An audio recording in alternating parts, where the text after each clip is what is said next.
Thank you for tuning in to another episode of my Veterans to Success podcast. You probably know by now, my mission is to help 1 million veterans and entrepreneur business owners achieve the dreams, goals, and aspirations they deserve. That is why I created the Veterans to Success podcast, because I get to interview guys, men and women, who want to share their fascinating stories with you about their time before, during and after their time in the military, so you can benefit and overcome your challenges. So sit back, relax, and get ready to be mesmerized, astounded, and entertained.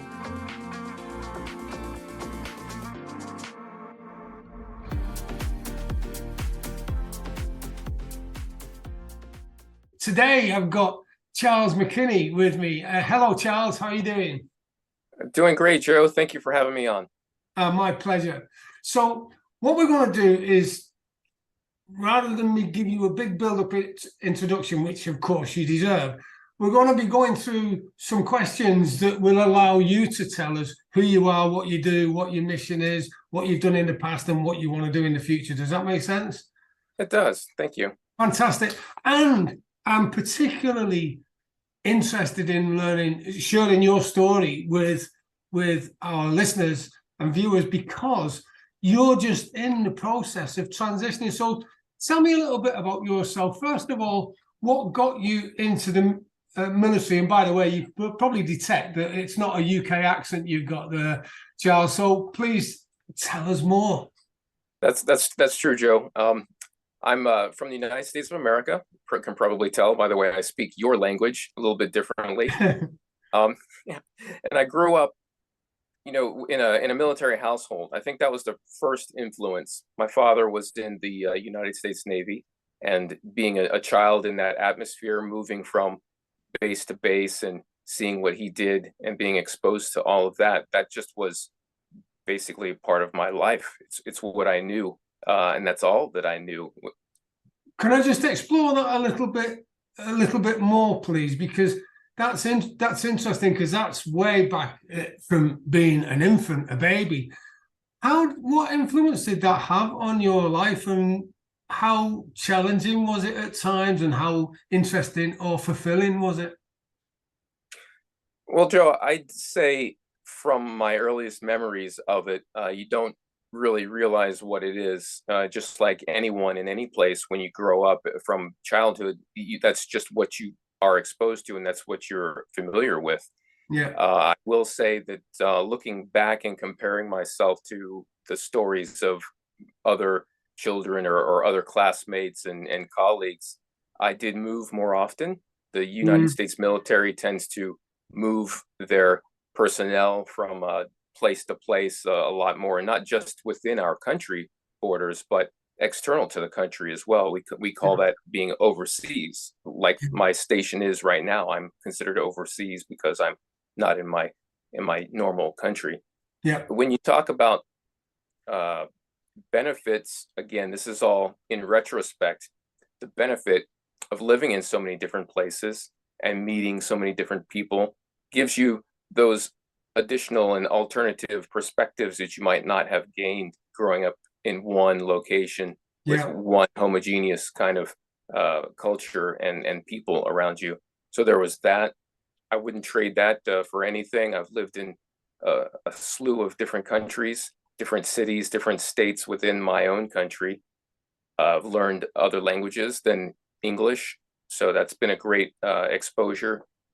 Big cultural shifts and differences. Excuse me. Just being able to understand people is one of the great benefits, and having patience and just, being welcoming and wanting to learn more, being curious, because we're all different, and every new place that I've been to, it's like starting over almost, with learning how life goes, how it's easier or not as easy in different lands. If you were to ask me about disadvantages looking back, I try to live without regrets, so I don't paste those out. But I will say, from a child perspective, changing schools can be quite daunting when you're young, and taken out of the environment that you've become really familiar with. And a year for a child is different than a year for an adult. A year Yeah. for a child is, because the life hasn't been so long, is much more expansive, and it takes longer, really, perceptually, to get through. So when you've been in one school, for example, and you gain friends and relationships and those sorts of things, and then to be taken out of that, plucked away from it, change a complete location, and then reinserted, and sometimes midstream, not even wait till the end of the year, change location, and then start a new school year with fresh. I've been in and out of schools in the middle of the year. You show up, you're the new person. Yeah.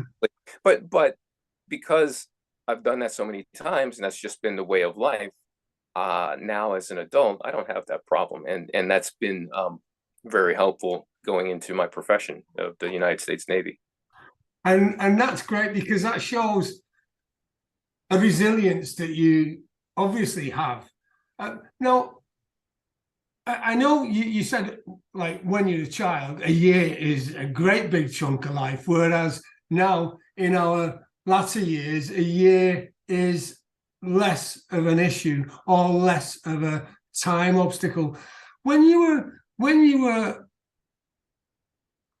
moving from place to place, what sorts of observations did you make with other children who were in a service family? Did you notice that some dealt with it better than others?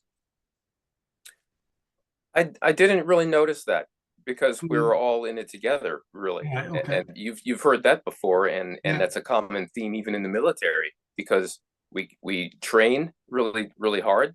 We're all in it together. We're going through the same thing. We go on deployments, we're all in it together again. You're in combat, you're all in it together. Go on vacation, you take time off, everything's like that.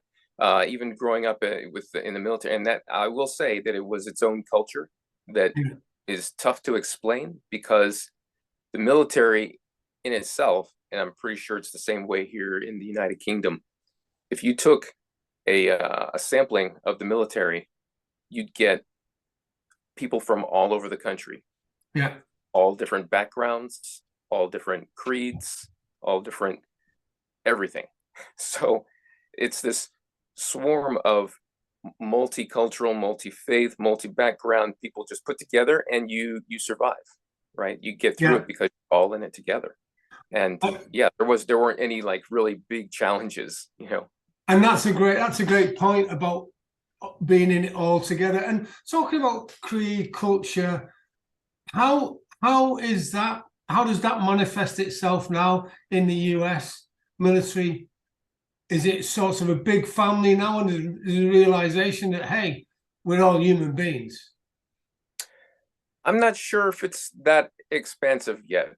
Right. I think our population in the United States is roughly 400 million, plus or minus 50 million or so. The United States military, all the services, are maybe 1% of that, maybe. Right. Okay. So it's still a small population, though it is one of the most trusted organizations in the country. Oh, wow. Which is very good. And excuse me, I would say the perception overall over the last 40, 50 years has changed. If you read the history of Vietnam conflict and how the military was looked at in the public eye back then, it's vastly different from what it is what it has become, and what it transitioned through in the last 20, 25 years, really. Yeah. Well, that's interesting that you mentioned Vietnam, because I remember we were talking. I went on tour with in America with the Americans a few times, and we did one, and it was by Seattle, a massive base, and I was talking to a Vietnam vet, and he said, if you really want to know a true depiction of what went on in Vietnam, go and see Private Ryan, I think it was. Oh no, Platoon. That was it, Platoon. Okay, yes. Right, yeah, Platoon. And I watched it and I thought, wow, because there was some stuff going on in in Vietnam, and there were lots of challenges. So it's great to hear that now there's been a cultural change, if you like. I believe so. At least I feel that way whenever I mention what I do for a living or what I've been doing for a living. I get thanks, and and really just someone saying thank you. It just is it that does it, because then you know a citizen of your country values what you do, and it's also the same for the citizens of other countries that I've met when they realize, they realize the sacrifice, I believe, not just of the individual service member or of the service, but it's the sacrifice of the nation, and in not just in blood, but in treasure as well. And I've got to say, you guys in America really do it great, right? The way you respect your veteran community, because I know that when back in the 70s and 80s, there was a lot of stigma attached with coming back from Vietnam or the Vietnam vets, and now you've just had a complete shift change where you're playing the national anthem, people stand up and celebrate veterans. So in the UK, I think actually we've got some way to go before we get there. So now that you've shared with us your Romany days as a child, moving around with your father as a service family. Well, when was the moment that you thought, yeah, I'm going to join the military? That's my quest, my destiny. Okay, that's it. Yes, that moment, I remember it vividly, and it might come as a surprise, but it was when our space shuttle Challenger was destroyed on liftoff. Oh, wow.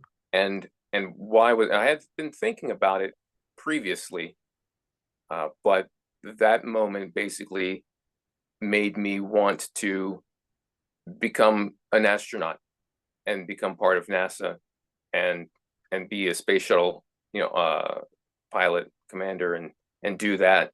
It was really exciting for very, for a young boy. It was very exciting to think, well, in the face of tragedy, we're going to rebuild, because that's what we do. And you mentioned the word resilience, and that is a major theme with the culture of the United States of America. It's that, out of tragedy, out of heartache and disadvantage, any person can take it upon themselves and improve themselves and make themselves better, and then make the community better and make the nation better. So, we're instilled with a lot of that, of the culture, early on. So in a tragedy such as that, in my mind, I thought, well, I want to be part of the improvement.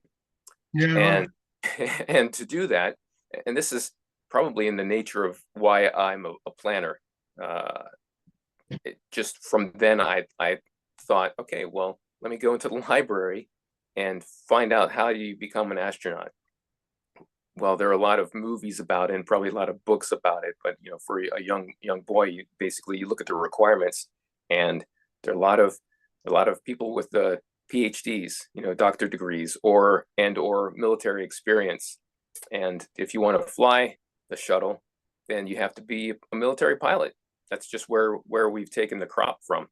And what do you have to do to become a military pilot? Well, you have to do well in school, go and get your degree and qualify, and then go through the training process. So that was my goal, to become a military pilot. And I looked at multiple services, and I ended up in the Navy, I think, because it was more exciting in my mind to fly to and from ships at sea, and have that forward power projection aspect of it. That's fabulous to be so focused. What age was that? How old were you? Oh, let's just say I was young. It was before. Okay, all right, yeah. I should. What am I doing asking your age? I was younger. Yes. Naughty me. Yeah. So, right. So now you were young when Challenger, sadly, the tragedy happened. and you thought you wanted to be a part of that. And how do you get it? So I love how you first of all decided on the goal, and then looked at the steps to get you there. So I suppose like you're working from the top down, like goal at the top, then what have I got to do to get there? So what happened next? What prompt you? So we know why you wanted to join the military. What was the process for you? Well, the process, Lynn, like you alluded to there, was basically taking all the steps necessary to get from where I was to where I wanted to be. I knew it would take a long time, and there were competing interests. I thought one day maybe I'd like to be a surgeon, even. You know, I'd like to. I was very invested in science and mathematics. My father was an engineer, and of course, he always pushed us to become an engineer, get a difficult degree, and you'll always be set with options. was his mantra. So from there, I completed school. Along the way, I did a lot of scouting, Boy Scouting, and went to the end of that. I became an Eagle Scout, and of course, that is based upon Lord Baden-Powell and his studies and leadership. And from that, I learned a lot about service, service to the community, service and citizenship in the country and in the world. And so I took those with me into my university, where I studied engineering. Oh, right. Yep. Yeah. I did. It made sense after I thought about it. Instead of rebelling, I went with it. And why? Because it was a natural fit for me anyway. It's I before STEM was STEM, that's what I did, and got my degree in civil engineering. And partway through that, everyone, when you have a plan and you have the steps you've laid out to accomplish that plan and get to the end state, not all of those steps go exactly the way you would like them to go. No. Or you run into obstacles.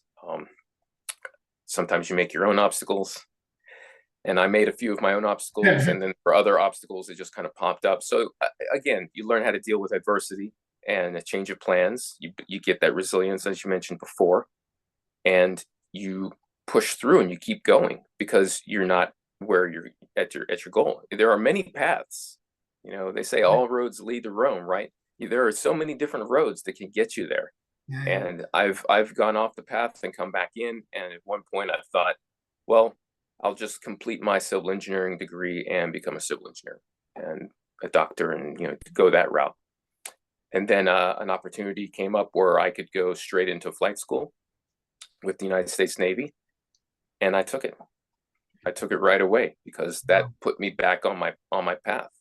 And what was the route? What was the route in on the journey? There are many programs to become a commissioned officer in the United States Navy. One is the Service Academy, the United States Naval Academy. Another way is through Reserve Officer Training Corps, which there are many of in many of the universities. The program that I entered through was called Aviation Officer Candidate School. And what they did was they would recruit people at colleges and universities who were interested in joining the Navy and did not go through the 4 years of academy or Reserve Officer Training Corps. And the requirement for that was you qualify medically and you get your degree and you sign some papers and you go to it's not I wouldn't call it a boot camp, but it's a similar course of study that's 13 weeks long, where you're brought in, and it's learning, it's physical training, it's all of that to mold you into a naval officer, and then you're commissioned, and then you go off to your service schools, whichever community you select. Right. Okay. So you actually get to select the community, whether it's the like the flight school, or whether it's an engineering or officer, or what else, a commanding officer, a ship going that way. Exactly. So that's in my mind the good part of being brought into the officer candidate school is that I was recruited specifically for aviation. That was my interest. I told them up front, and that's the contract I signed, we'll say. So when I went into that school for 13 weeks, I knew upon successful completion, I would be commissioned and be sent to flight school. Have you ever wondered what is going to happen to all your knowledge, wisdom, and skills when you die? Yeah, me too. That is exactly the reason why I created joeteam.com, so I can leave a legacy for my children and for other successful people who are just like you. For less than 40 pence per day, you get access to valuable business and life resources gained from my over 37 years in business and 15 years in the military. These world-class resources are designed to help you achieve the goals, dreams, and aspirations you deserve. So visit joeteams.com now to find out more. That's joeteams.com, joeteams.com to find out more. And just out of interest, did you have any Brits? Did you ever come across any Brits that went on that route, that joined, or was it all American at that stage? At that stage, it's all American because it's specifically for the United States Navy, that program. When I finally got into flight school portion, I did have some international students in my course. I did not meet any of the British forces in that portion of my career. Right. A couple other countries. I believe it was Italy and Saudi Arabia, actually. Send some people, or invited to send some people through.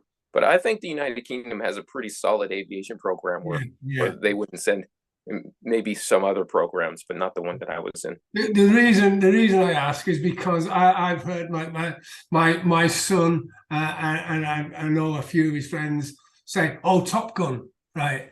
And because that's obviously the second film, and I do like Top Gun. Actually, I think it's great. Obviously, it's sensationalizing. You're probably looking at it and thinking,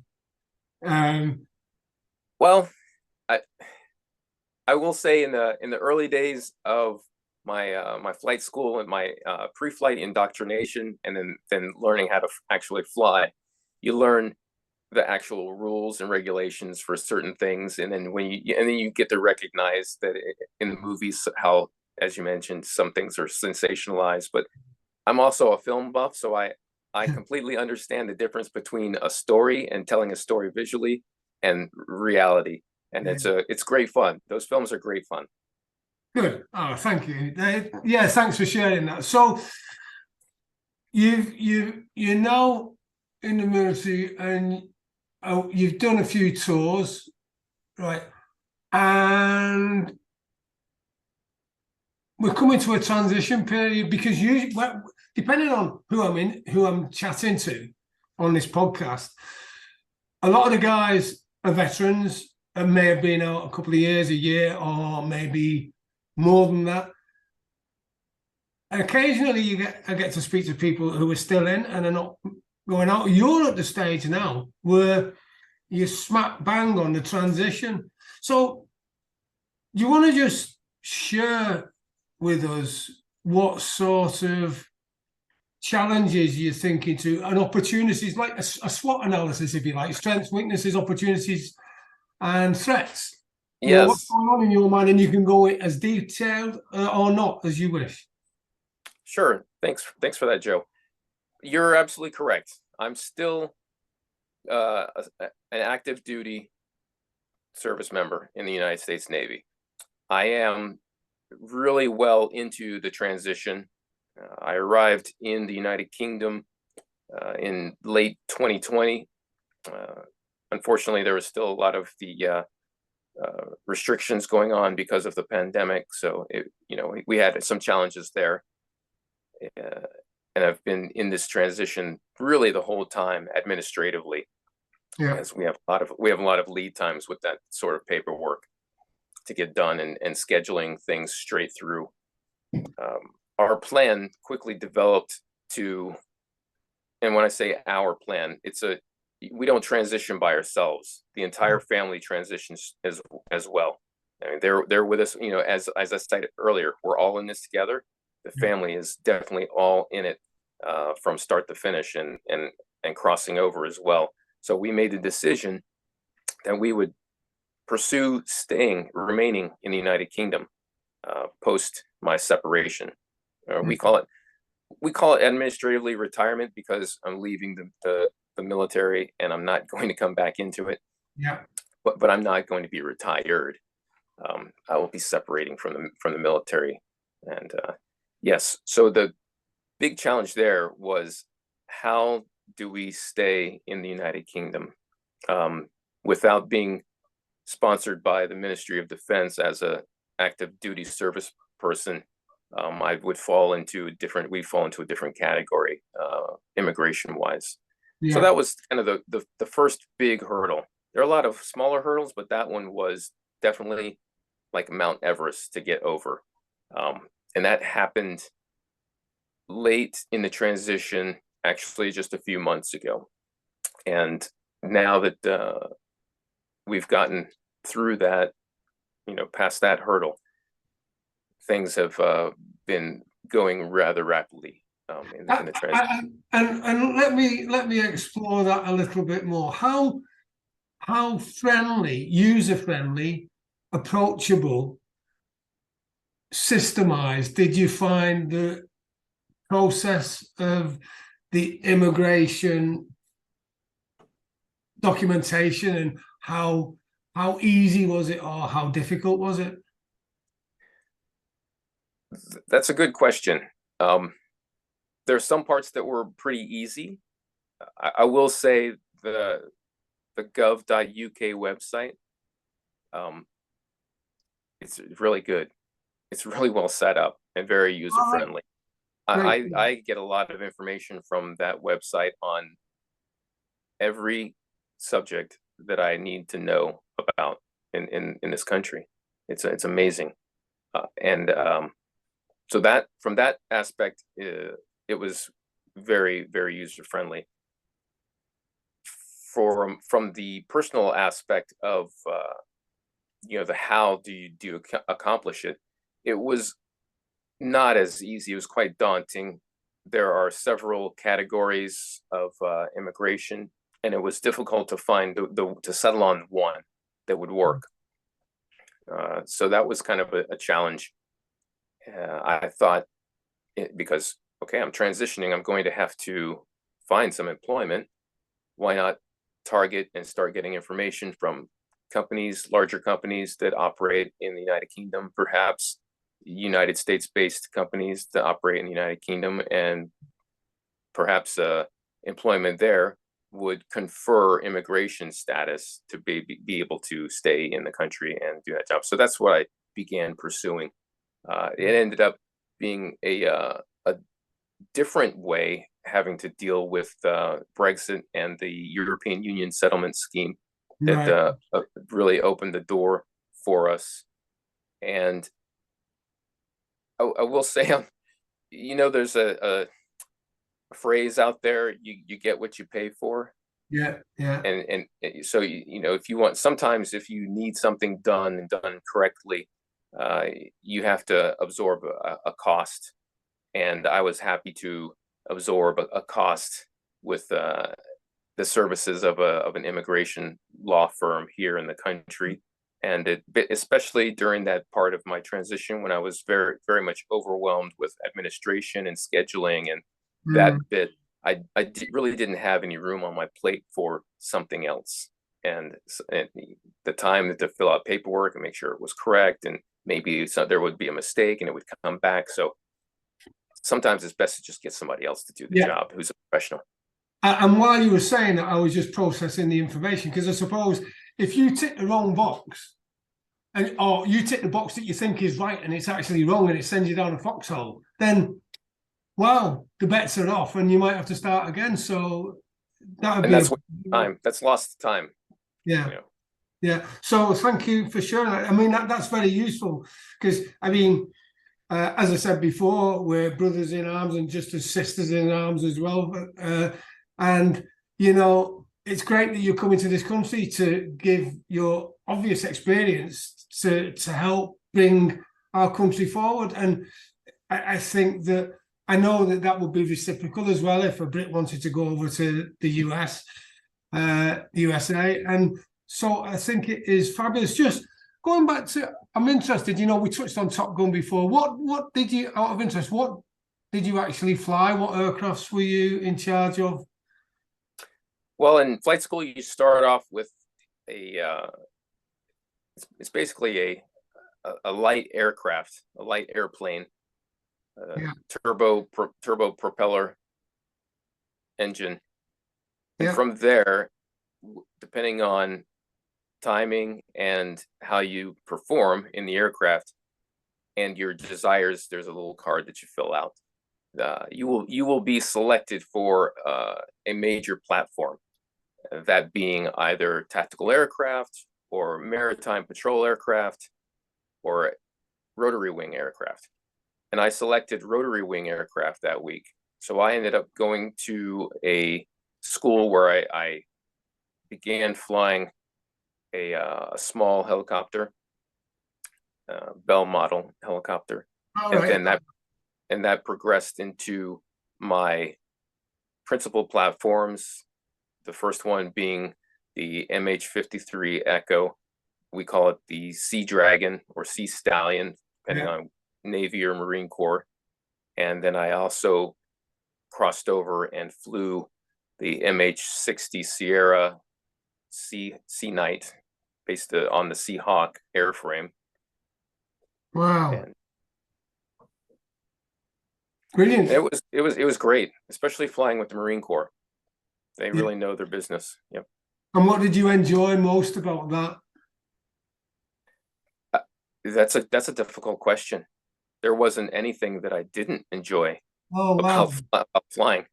There's not, and it was true when someone more experienced back in the days of the flight school said to all of the students back then, it was a big presentation. It doesn't matter what you fly, you're going to love it. And what a great message to implant in your mind. It is, but they were completely correct from day one. Getting in that small, airplane, it's a single engine propeller airplane.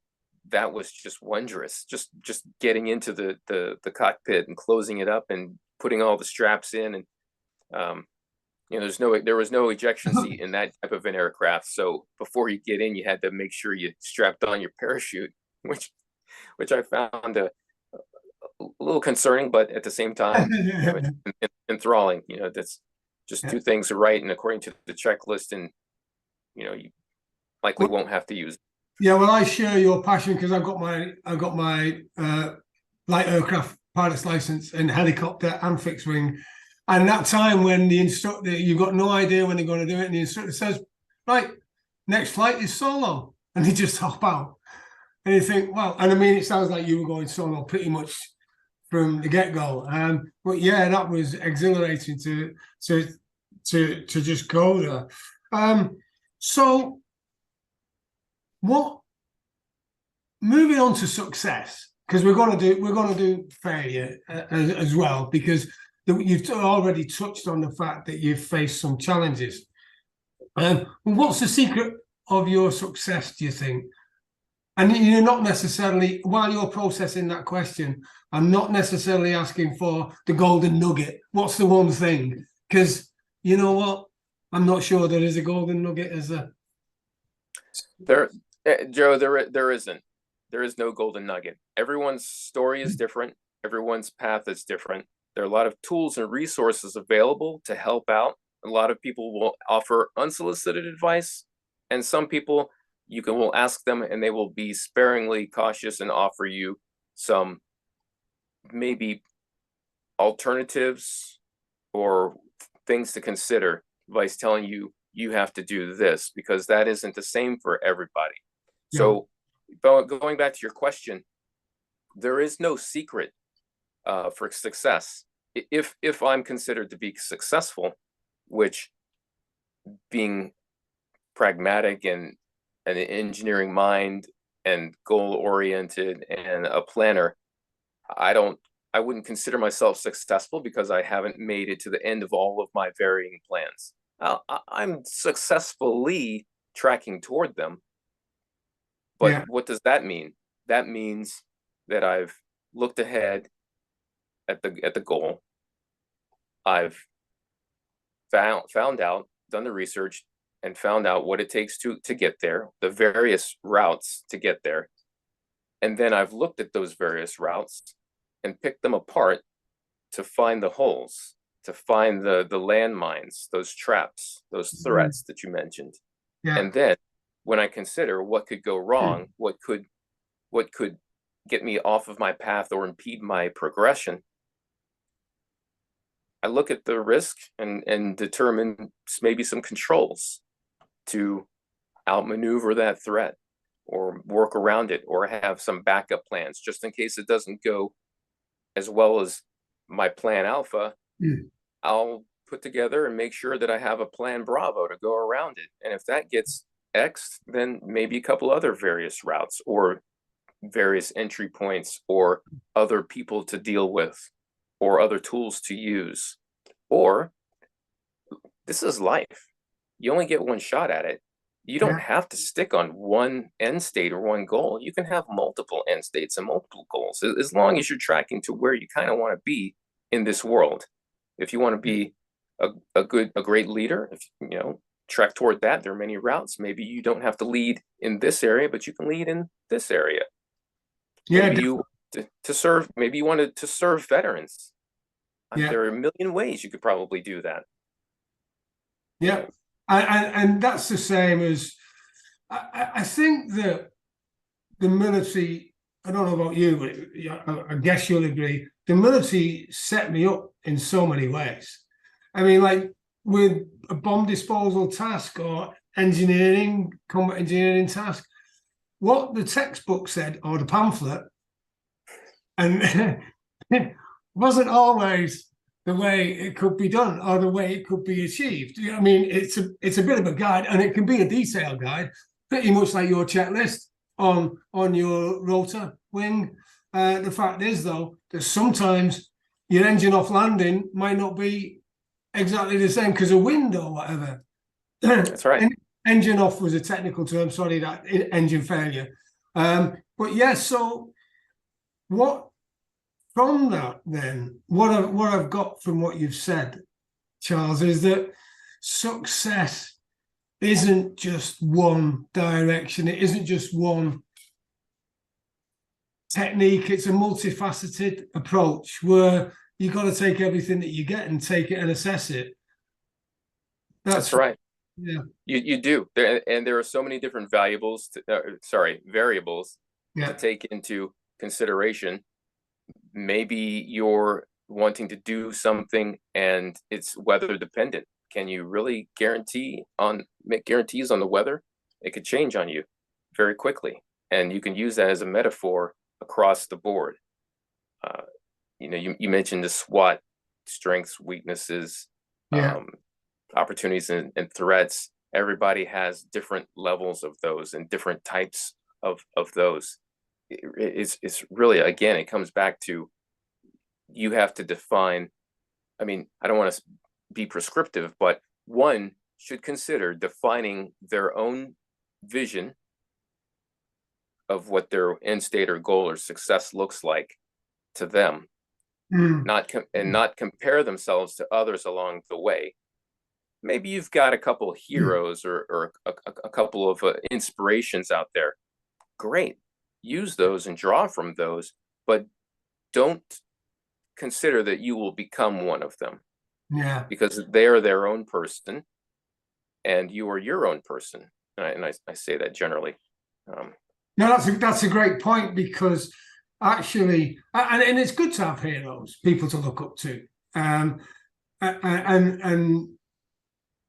be authentic, though. Be yourself. Be the best self that you can be based on the information. And you said something before, and I just wanted to dig a little bit deeper. Unsolicited advice, and then where you've asked the question, what's the difference? And what I think I know where you're coming from, but just share with our listeners, what do you think the difference is, and how How can it manifest itself? How helpful or unhelpful can it be? This, and I'm glad you came back to that, Joe. This is something that, and I think that the military does well with its service people. It ingrains you with these experiences and this kind of a thinking and questioning mind to want to not exactly trust right away every single bit of information that's out there. And I Yeah. think where our conversation is going to eventually end up it is in networking, right? Mm. And I'll touch on it lately now because networking is a great tool to bring all types of different information together to help you out. But we should consider practicing how to sift through all of that information. There's so much of it out there. And when I talk about unsolicited advice, there are a lot of people who will just blurt out, you have to do this, you have to do that. Mm. Here's Yeah. my checklist. You need to follow it. Do I really?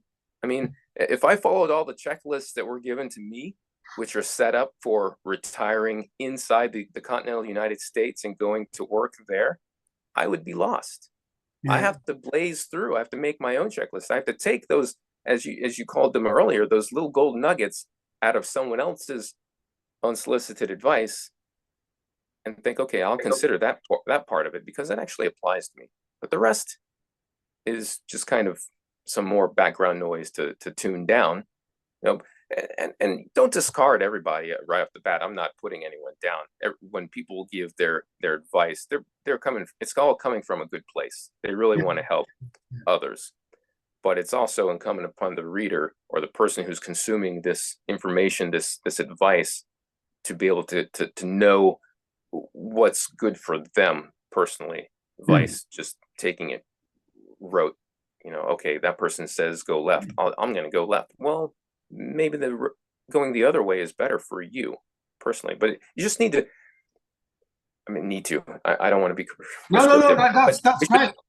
right. We should just consider getting as much information as we can, a broad swath of it, of all varying opinions, all different perspectives, and then distill it down to what's good for us. Yeah.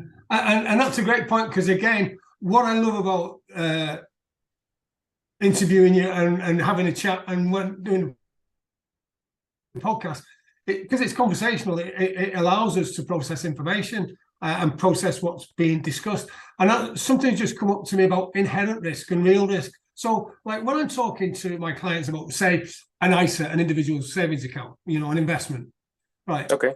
It's for a certain amount, an amount of money. Now, to a pensioner who has only got £20,000 in the whole wide world, compared to a multimillionaire who's got lots of money invested, the inherent risk and the real risk is different. Because the real risk is that you could lose your money, right? The investment could go down as well as up.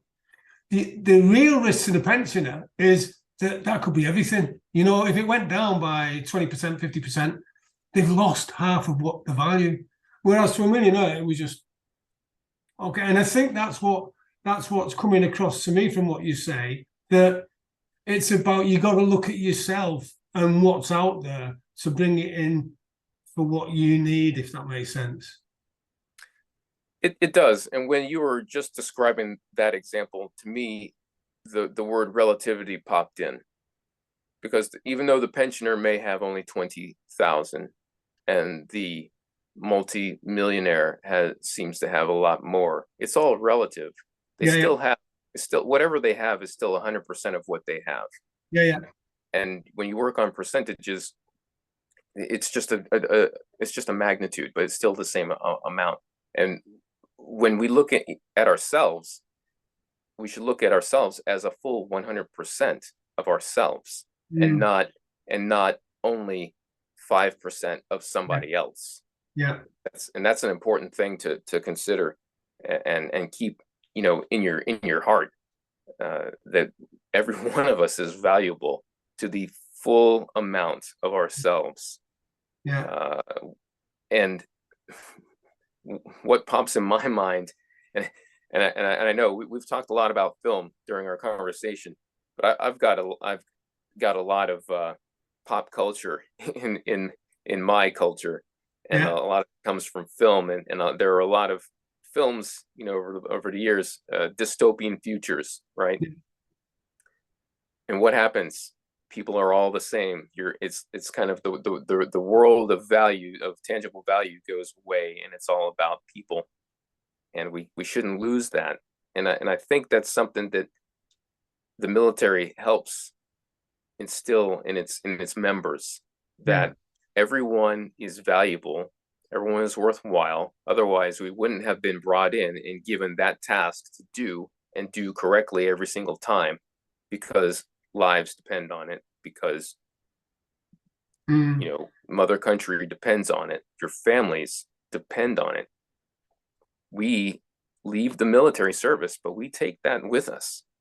Mm. So when we go and work in what you call Civvy Street, you've got a bunch of veterans out there that truly value people, and people are our most valuable resource, right? Yeah. Thank you for that. And it's great that you say that, because I know that when I see someone is a veteran, whether that be Army, Navy, Air Force, and I know we take the mick out of each other. That's an English term for having a laugh at each other's expense. But at the end of the day, we're all in it together, as you've said before. Yes. I know the caliber of person, right, by the military resume. I just know what I've got an idea. I might not have been through exactly the same process as they have, but I know that they've been through a process, and I know what they've had to do, if that makes sense. It does. It does. And you're right. You can definitely tell that from someone who's in the military. If you look at where they've been, you have that mental picture Yeah. automatically. Yeah. And you said early on, right, that and my ears pricked up again, but I didn't want to identify it until now. You said that not everything went to plan. When you were a child, and then when you go, you transitioned into the military. You decided, after the challenge of tragedy, right, I want to be an astronaut. What do I need to do? It couldn't have gone all to plan, could it? So what? No, because you're not interviewing. Yeah, you're not interviewing a NASA astronaut, so it didn't go all to plan. No. So how do you deal with failure then? Well, I don't want to sound like it's a platitude, but it's not failure. And I had this discussion with another transitioning service member not too long ago. They talked about taking failure, or actually taking the losses with the wins as you go along. Wins are when you're able to move to the next step, right? You've basically succeeded with a step you were on, and you're ready to move to the next step. It's kind of a success. A failure would be going backwards, and you can't really go backwards. I mean, maybe you can in some ways, but according to your plan and your mental outlook going towards your vision, and the fact that you can't go back in time, for me, it means you can't go back. I can't. Nothing can strike me and knock me back in time to take away everything that I've accomplished to now. That would be, for me, failure. Maybe I'm defining it a different way. What I instead capture is, maybe there's a delay in your progress. Maybe there's a setback. Yeah. You're going forward down your path. You meet an obstacle, which is insurmountable. You roll to your plan B, which means you have to turn around a little bit and go a different route around that obstacle. That's just a setback, a delay. You use your resilience, you bounce back, and you continue on. And then you learn from that, if there's a lesson to take from it. And I know in the military, we like to say lessons learned. Well, I like to say lessons implemented, because lessons learned, you write it down, you can forget it, you can file it away. No, you have to take that lesson, turn it into an action, and feed it into your plan and your checklist to make it sure that you're repeating it continuously so that it becomes a habit. Maybe you should get a job in our government, because I hear that they need to lessons implemented, because I hear repeatedly, oh, lessons will be learned, and you know what? Not really. That's right.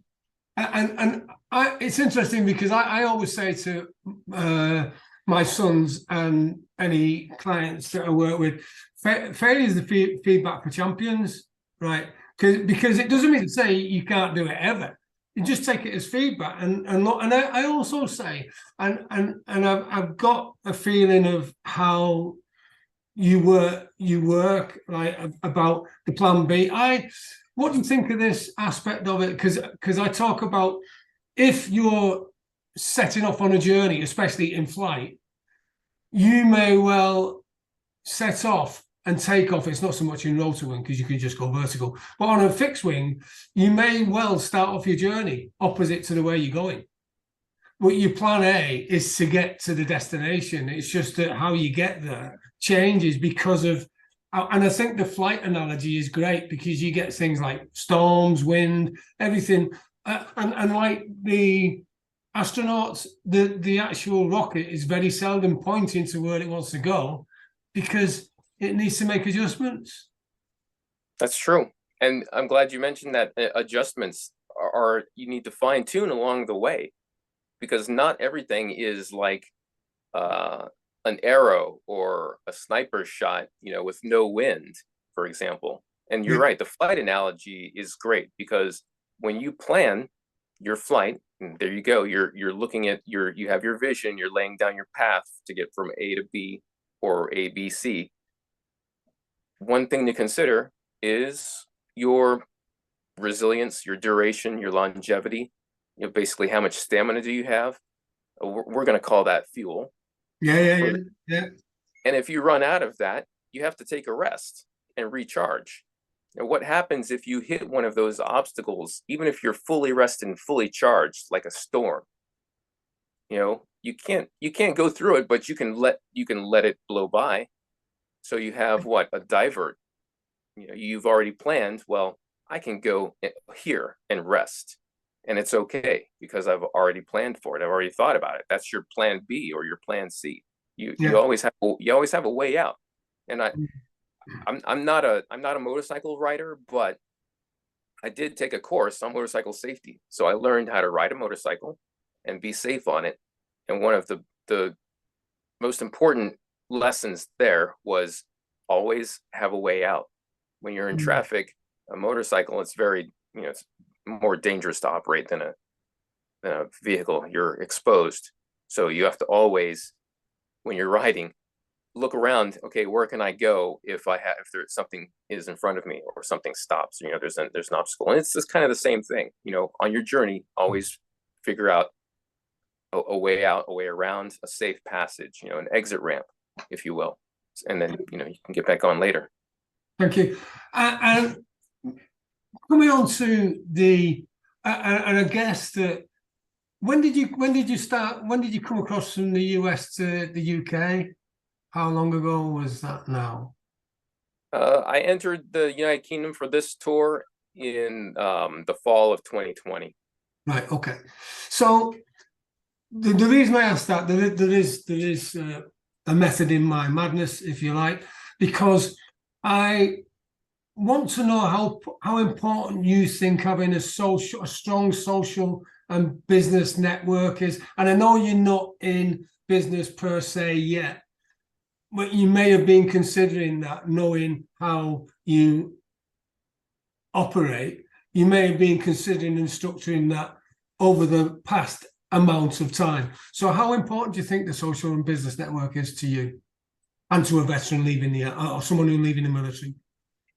Well, I'll start off by saying I hadn't considered really yet dividing networks into social and business, though I think maybe I've been doing it all along and not really knowing I was doing that intentionally. So of course, early on, what came first was a social type of networking. If we look at the history, early 2000s, until now, it was all about friends getting together and chatting and long distance. Pen pals are now chat rooms. I haven't seen my grade school friend in 20 years, but now we can talk regularly because of the internet and the social network.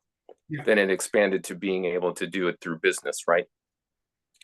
And of course, now there's this amazing tool out there called LinkedIn, which started off in that way, but it really is so much more. And I'm not going to It's how we met as well. instruct on that, yeah, but I will say that I do use it. And I will say that when I began using it,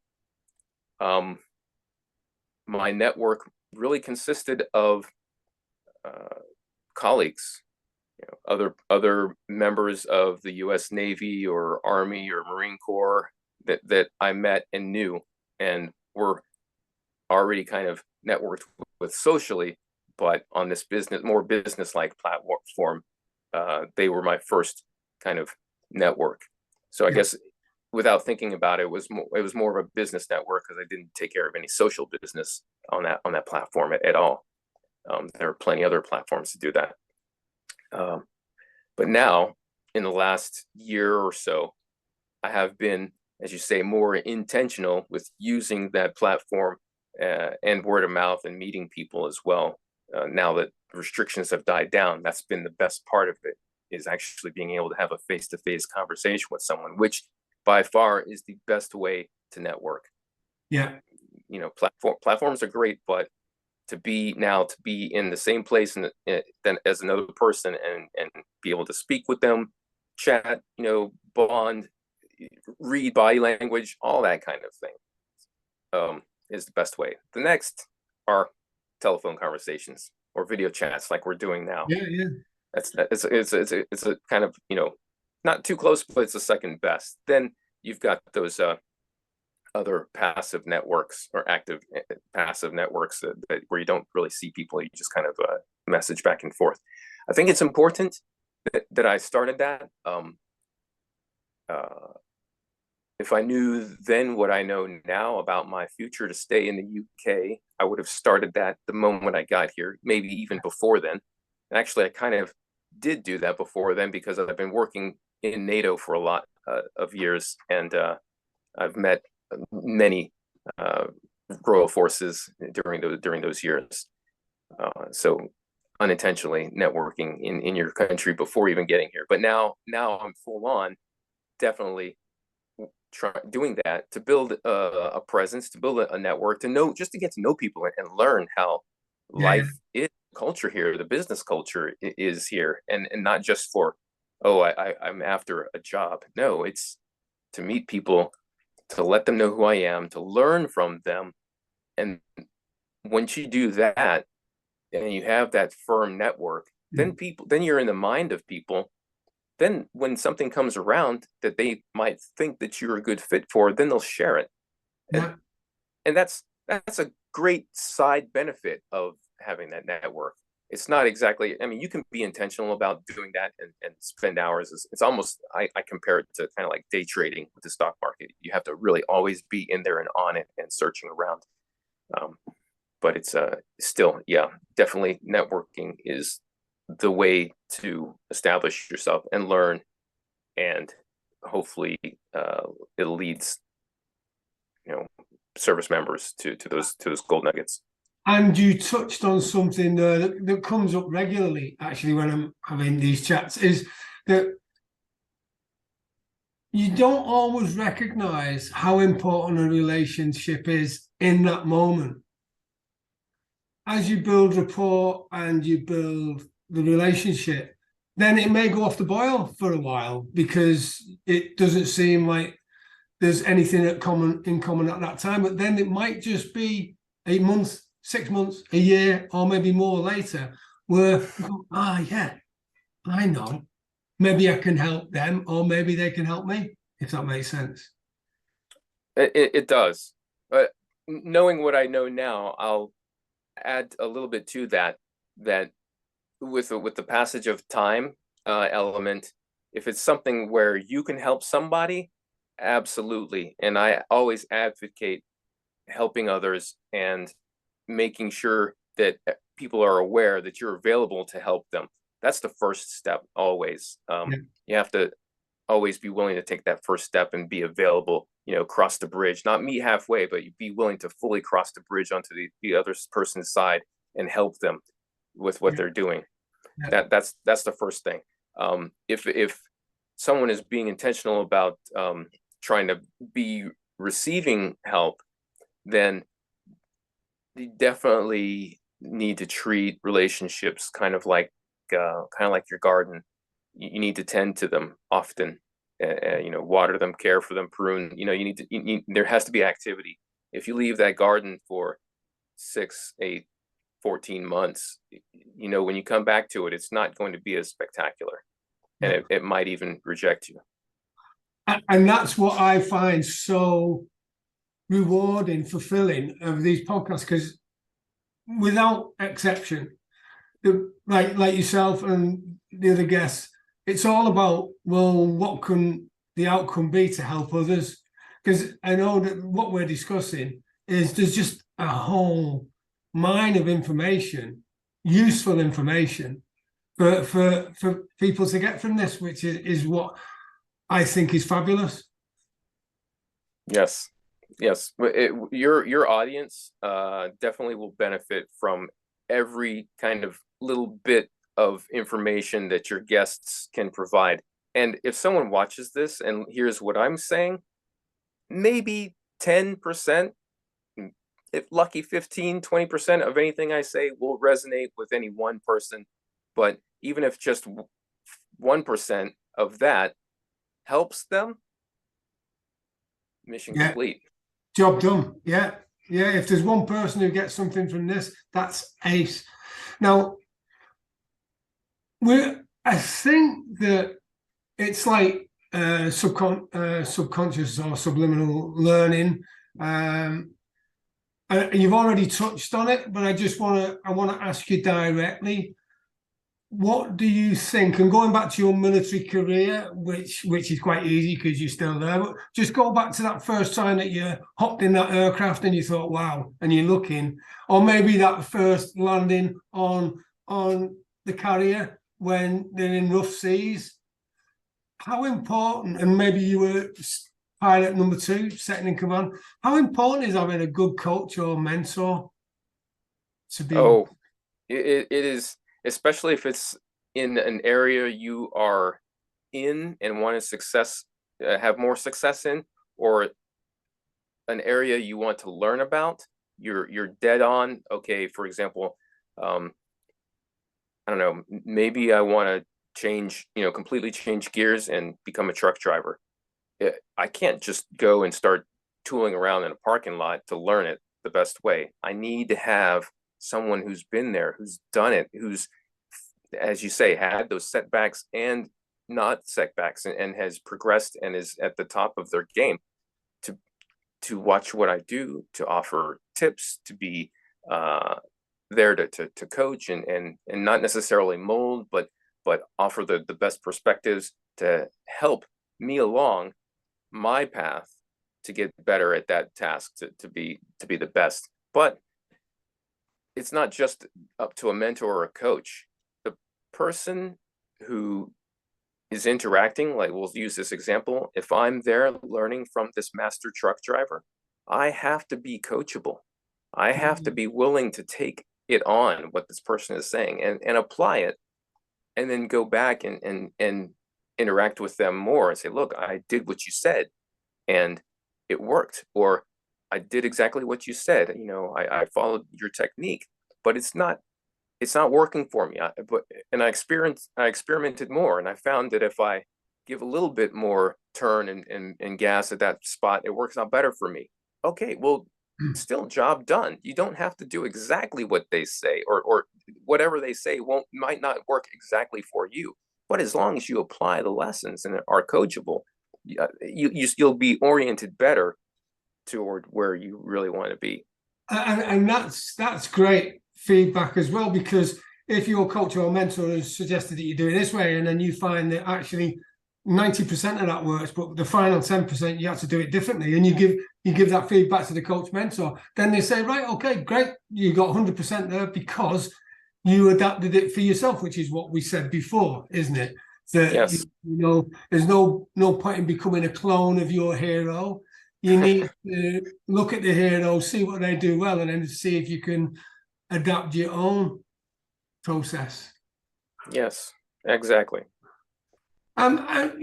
This question, the question I've got may or may not be completely fair, right? And what is fair? Well, everything's fair, isn't it? So because you make your own fairness in life. The word I'm coming to is the skills you've learned in the military so far and to date, which has made you the brilliant human being that you are, right? Thank you.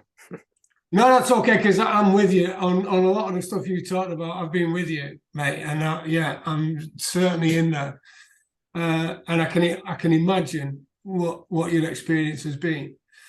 But what I want to know is, and the reason why I said if there is any unfairness in life, this might be a little bit unfair, because I want to know how transferable you think those skills are that you've got now into Civvy Street, and maybe share your challenges with that to guys who want to get out of the military, because they're probably gonna have the same limiting beliefs, nightmares, challenges, maybe setting off for the fall when actually you don't need to. So where are you on that one?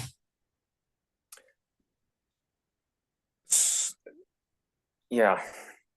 So transferable skills.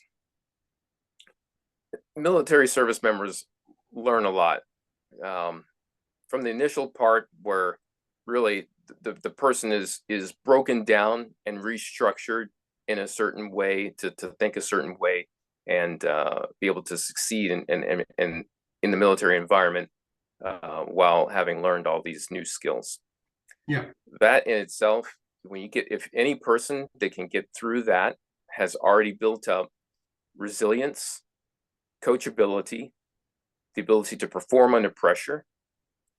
These are all maybe soft skills, but they're highly transferable anywhere. You progress on, and I'm going to use a couple of points off of the soft skills of naval aviation that have carried me a lot of the way. Yeah. So decision making, the ability to just make a decision. Some people have to go back. They go back and forth. They don't have that training. They don't know that they should basically put up in their mind a couple of different decisions, weigh them really quickly, balance it out, and then pick the one that has the best outcome in seconds, right? So military service members can do that because time matters. Seconds matter. So you have to either have the experience built up through your training, or the ability to just from knowing the instructions, like the back of your hand, to just be able to click, make that decision. And I think that carries over very well into the civilian sector, basically because a lot of times that's the waste of time and effort is making a decision. Someone finally coming up and saying, we're going to go this way and do it. Even if it is the wrong way, you've made that decision, and you can quickly backtrack and go to the next one instead of spinning your wheels, not even coming up with that second option. So that's one. Assertiveness. That's a big one. Yeah. Military service members, you put them out on the pitch, and okay, let's pick some teams and go build that tent. They will step up and start organizing and delegating and making the process efficient and getting from A to B in completion really quickly. Just because, why stand around talking about it? Let's just do it. Adaptability. That's a big one. I mean, how many times have we had to operate in rain, cold, hot, extremes, different people, different accents, different languages, different machines, and oh, I don't know how to operate this generator. Okay, there's the checklist, there's the book. 5 minutes later, you know how to operate it because you've adapted to that new environment. Flexibility. Oh, the generator just shut down. Well, we need to find another way to get that electricity. Let's search and do it. You know, flexibility. Let's figure out. Let's get the solution going. So a lot of solutions can be determined really quickly through just the culture, just the person, the type of people that we are. Communication. That's another big one. Yeah. How many times, especially in aviation, must you be able to send a message quickly, succinctly, have it received, receive the feedback yourself, you know, comprehend it, and then take that action or reply. Mm. And this happens again in seconds, and it's clear and it's concise and it's direct and it has the assertiveness in it and it's filled with all the elements that are necessary. It's a great one. Mm. Situational awareness. Situational awareness. If you had 5 people walking down the street and one of them was a veteran, by the time you get to the next block, that veteran, I'm pretty sure, will know how many cars were parked incorrectly along the side, who was looking at them, you know, how many, you just take it all in and we're aware and so we can see ahead and understand what's coming around that next corner. Just situational awareness. It's knowing without knowing, right? Yeah. So those are just a few. Well, I tell you what, they were absolutely fabulous. Thank you so much. And you obviously gave a lot of thoughts to that because something as you were talking always come back to me, IAO, improvise, adapt and overcome. There's no problem greater than the solution, and build a bridge and get over it. Right. That's right. I mean, that's just everything in the engineers, right? That screw needs to go in. Well, we haven't got a screwdriver yet. So what? Find a way. That's right. Find a way to do it. And I mean, I'm using the screw analogy, but I mean, it could be anything.